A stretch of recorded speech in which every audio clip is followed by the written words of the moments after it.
કાંકરેજ તાલુકાનું વસ્ત્રાસર ગામના ગ્રામજનોએ ભેગા મળી અને ગ્રામ પંચાયત ચૂંટણીમાં ગામને સમરસ ગામ બનાવ્યું હતું.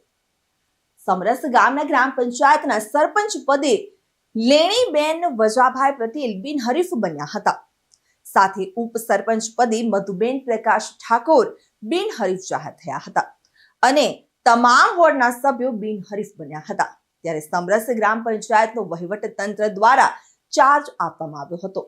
આ પ્રસંગે સરપંચ લેણીબેન પટેલે ઉપસરપંચ સભ્યોને શાલ ઓઢાડીને સન્માન કર્યું હતું.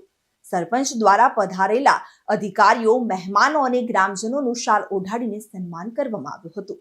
તેમજ સમગ્ર પંચાયત બોડીએ પેંડા ચેવડો વેચી અને સમરસ પંચાયતની ખુશી વ્યક્ત કરી હતી અને ભેગા મળીને તલાટી કમ મંત્રી વિજયભાઈ ચૌધરીની હાજરીમાં સામૂહિક વૃક્ષારોપણ પણ કરવામાં આવ્યું હતું. રિપોર્ટર ગોવિંદ ચૌધરી સાથે ચક્રવાત ન્યૂઝ કાંકરેજ.